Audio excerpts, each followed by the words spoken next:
வணக்கம். நம்ம வாழ்க்கையில வர்ற தீராத கஷ்டங்களுக்கும் தடைகளுக்கும் கிரகங்கள் தான் காரணமா? அப்போ அதிலேந்து தப்பிக்க ஏதாவது ஒரு சுலபமான வழி இருக்கா? கண்டிப்பா இருக்குன்னு சொல்றாரு மகாசித்தர் அகத்தியர். அதுவும் பகவத்கீதைக்குள்ள ஒரு மிகப்பெரிய சக்தி வாய்ந்த தீர்வு இருக்குன்னு ஒரு தெய்வீக ரகசியத்தையே நமக்கு சொல்லியிருக்காரு.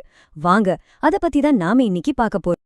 எப்பவும் போல இந்த ஞான பயணத்தை நம்ம குரு வணக்கத்தோட ஆரம்பிக்கலாம். ஓம் அகத்தீசாய நம.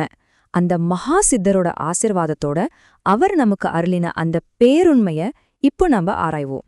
இந்த உபதேசம் எங்கிருந்து வந்ததுன்னு தெரியுமா? இது சாதாரணமா யாரோ சொன்னதில்ல. மகா சித்தர் அகத்தியரே அவரோட ஜீவநாடி மூலமா வெளிப்படுத்தின ஒரு தெய்வீக ரகசியம்.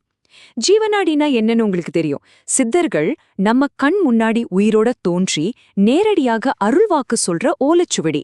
அப்ப பாத்துக்கோங்க, இது மனுஷங்களோட சிந்தனையிலிருந்து வந்ததில்ல. அந்த ஞானத்தோட ஊற்றான சித்தர்கிட்ட இருந்தே நமக்கு நேரடியா கிடைச்சிருக்கு. சரி, அப்படி என்னதான் அந்த ரகசியம்? வாங்க அத பத்தி இப்போ விளக்கமா பார்க்கலாம். இதுல ஒரு சுவாரஸ்யமான விஷயம் என்னன்னா, இந்த உபதேசம் நமக்கு அகத்தியர் மூலமா கிடைச்சாலும் இதோட மூலம் இடைக்காடர் சித்தர் சொன்னது. யோசிச்சு பாருங்க, ஒரு மகா சித்தர் இன்னொரு சித்தரோட வாக்கு எடுத்து நமக்கு சொல்றாருன்னா அது எவ்வளவு சத்தியமானதா, எவ்வளவு ஆழமானதா இருக்கும். இந்த உபதேசம் எந்த பெரிய பிரச்சனைக்கு தீர்வு சொல்லுது? நம்மள பலரும் பயப்படுற ஒரு விஷயம், சனியோட தாக்கம். ஆமா, அத பத்தி தான் இது பேச போகுது.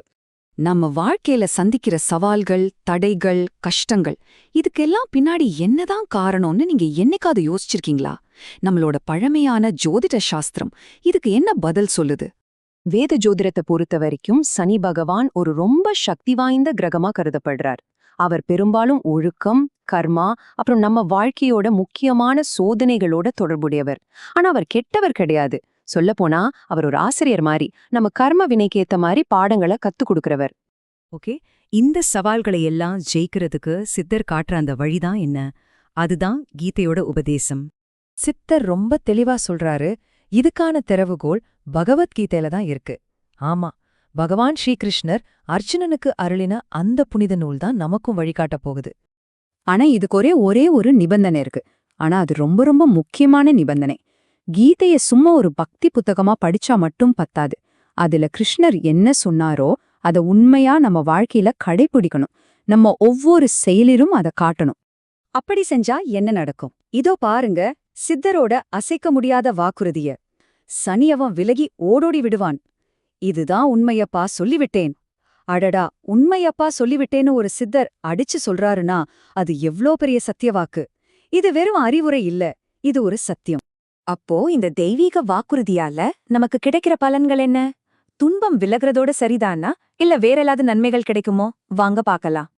சித்தர் மறுபடியும் வலியுறுத்தி சொல்றாரு பாருங்க, கீதையில் கிருஷ்ணன் என்னென்ன உரைத்திருக்கின்றானோ அதை நீங்க பயன்படுத்தினால் சனியவன் அருகிலே நெருங்க மாட்டான். கவனிச்சிங்களா? விலகி ஓடுறது மட்டும் இல்ல, பக்கத்துல கூட நெருங்க மாட்டான்னு சொல்றாரு. இது எவ்வளவு பெரிய பாதுகாப்பு நமக்கு.